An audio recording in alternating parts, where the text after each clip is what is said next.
guys back to another episode of Trending in T.I.Studios. I'm your host, Ben. Today we're going to be talking about the 11th episode of The Walking Dead Season 7, Hostiles and Calamities. This was a very solid episode. As most of you guys know, I always give it walkers, not stars. Out of 5 walkers, I give this 3.7 walkers.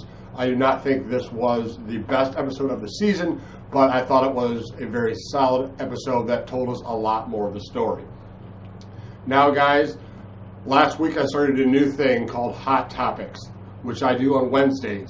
I will try to always get it posted by 3 p.m. Central Time. That's my time zone. I live in the Quad Cities. I live in the state of Iowa.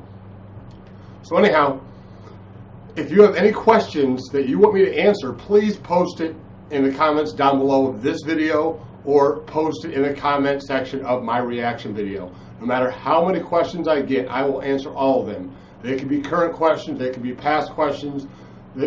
Anything Walking Dead related, I will answer guaranteed on my video on Wednesday, no matter how many questions I get. You ask, I guarantee I will answer, hence why I say I'm the most interactive host there is. If you want to get involved and you want some conversation, please leave a comment down below. Now on to the episode. This episode started out with Eugene being terrified, and guys, I think he was legit terrified. He had every reason to be after what he had seen happen to Abraham and Glenn, and then also what he saw happen to Spencer and Olivia as well. So I think that he had legit reason to be scared. Well, that said, I noticed when he lied, a lot of people were like, "What the hell are you doing, Eugene? You don't need to lie." And this isn't meant to be for anybody specific. This is meant for anybody. I watched a lot of reaction videos this morning just to get a taste of what other people's opinions are, and that was a common theme. Eugene, why are you lying? Guys, it's what he does best. It's what really helps him out. And in this case, he did need to lie. And let me lay it out for you why. If you remember before he got outside and saw Negan, when he was walking with the girl that calls him Haircut, they're walking and he gets the jar of pickles or whatever. He's looking around and he's seeing all these people. These are the peons. These are the people that keep the place running, but they don't get anything really from it. They live very hard lives. So when he gets outside and he sees Negan and he goes on his little spiel, he's telling the truth at this point. Negan says, "So you're just another asshole." At that point, the guy that we saw beat up Aaron was blowing up his fist like, "Oh, I might be told to beat this guy up. I might be told to knock out like Eugene." Eugene, being smarter than everybody around him, including Negan, he is simply smarter than Negan. He was like, the truth is not going to work here. I need to lie, and I need to do it now. So he brought up his lie that he had used on Abraham. And let's go back to that one a little bit.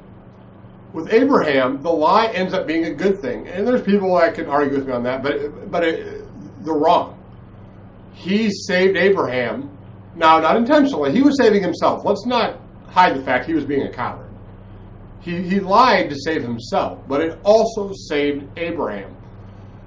Not just physically, but it saved him mentally, because down the road he got to see that he did want to live. He did want to survive. He had more to live for. So that turned out to be a positive thing.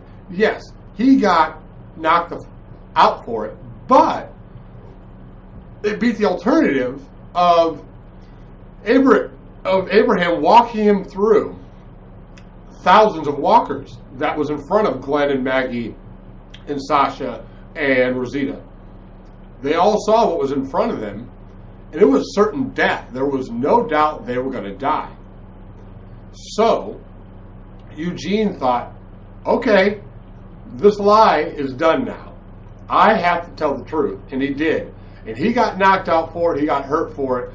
But he lived. And that is always Eugene's number one thought process, is surviving. So his lie still in the end helped him survive, and it also helped Abraham survive. Now fast forward back to current. Dwight. This is the only part of the episode that I really didn't like. And I shouldn't say I like the overall Dwight storyline of the episode, most of it. I don't like that they did Sherry as the traitor, as she's the one that helped Daryl escape. Even though they used the reason that she didn't do it for herself, she did it for Dwight. I still don't like that because to me it doesn't make sense. It doesn't make practical or logical sense that Sherry helped Daryl escape, even with the reason they tried to use. It makes a lot more sense for Dwight because Negan was running him down consistently and constantly. If you remember, he questioned his manhood in front of Sherry and Daryl and Carl, and then he did it to Dwight's face when he talked about Eugene biting his manhood and asked him if it still worked, if he could still get it up, basically. So Dwight had every reason to turn. But he already is turning. Negan brought this on himself this episode as well with certain things he was saying and doing. And then the doctor sealed his fate with things he was telling Dwight. You could tell Dwight with that at one point had this stare as the doctor was checking him out and talking to him about Sherry. Dwight at that point was, okay, you're the one that's going to go. I know why it has to be you, and you just made that happen with how you're talking about Sherry. Now, does this make Dwight evil or cold? No, not at all. He is doing this because he's tired of this life. He's tired of the savior lifestyle. And the only way out is to start to betray Negan, to hurt Negan where it hurts most. So, Dwight took out the doctor of the saviors. Now they don't have a doctor. They have Eugene, who can pretend like he's a doctor and a scientist, but technically he isn't. And who now there can question him. There's not a doctor or anybody else there that can question anything Eugene says or does. So this was a brilliant move by Dwight to put Eugene at the top of the heap, the top of the pecking order next to Negan, and there's no one to question Eugene besides Negan. And Negan isn't a scientist. He's a smart guy, and he can think practically. But there are certain things that Eugene can say that can fool Negan. Now, here's the thing I also want to stress on. Personally, I don't think Negan completely believes Dwight, and I do not think he completely believes Eugene. I think that he's going to have eyes in the back of his head watching both these guys for quite a while now. I don't know if Eugene is going to escape this season. They may wait till season 8. I personally think that they're going to keep playing up this Eugene might be a traitor storyline.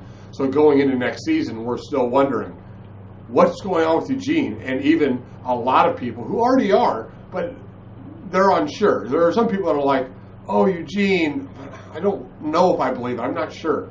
I think they're going to hammer home that Eugene's a traitor, so you believe it, and that next season we'll see that he indeed is not. And I think they made it obvious.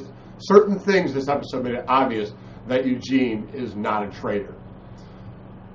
Dwight is. Now, I want to classify that remark because I do not think that Dwight is a traitor that Negan's going to catch. What I mean by that is, I don't think that Negan's going to see Dwight's true colors until after he's either been captured or killed. And I'm not giving away a comic book spoiler there, guys. A lot of people know that Negan's not dead in the comics. So that if you didn't know that, now you know. Sorry, I guess it is a mini spoiler, but it's not a big spoiler. But just because Negan's not dead in the comics doesn't mean he will not die in the TV show. I'm one that thinks he might. I lean towards he will, but I haven't made a full decision yet. But I think that Dwight is going to keep doing little things, or even big things, that Negan doesn't know Dwight's behind. And he's going to keep helping the Alexandria group by doing what he's doing. But he won't let his allegiance be known until it's all over. And then Dwight, once this whole storyline's over, Dwight will become the leader of the Saviors.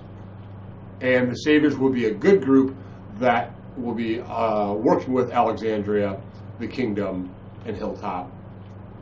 The Scavengers, I'll get into more on my Wednesday episode that I talked about.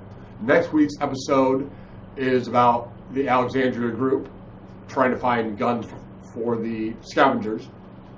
And it's going to be interesting to see how that goes. I look forward to doing my reaction next Sunday night. Make sure to check it out. I always try to get my video up around midnight or so, midnight or 1 in the morning Central Time. Try to get that up by on Sunday night, so it's usually up the same night. So guys, make sure to check it out. Right now I'm not posting any video footage because I did a 12 to 13 minute video before of my reaction, and AMC copyrighted it. They did a copyright claim. I have disputed it. I'm waiting to hear the reaction, or sure the reaction, but hear the reply to that. And if they give me the go-ahead, I will return to doing 15-minute videos. For now, my reaction videos will stay an entire. There'll be nothing but audio and the video of my reaction of the entire episode. So that's kind of the bonus of that, is you get the entire episode of me reacting to it, not just 15 minutes anyways. Well, 12 to 15 minutes. But like I said, I will go back to that, but that is only after I hear from AMC. I did a very respectful dispute. Hopefully they come back and let me know that I can continue doing those kind of videos. But for now, this will definitely have to work. So I do 3 videos a week at least, but typically 3 videos that are Walking Dead related. I'm doing questions on Wednesdays, I'm doing reviews on Mondays, and I'm doing reactions on Sundays. So to say it in proper order, guys, I do reactions on Sunday, I do reviews on Monday, and on Wednesdays I do my hot topics discussions where we talk about anything Walking Dead related. It could be something from the past, something from the present, or questions about the future. Definitely, like I said, guys, please leave comments down below. I would love to answer all you guys' questions. I appreciate you guys watching my videos, and we'll see you next time right here on Trending in T.I.Studios. As always, guys, peace.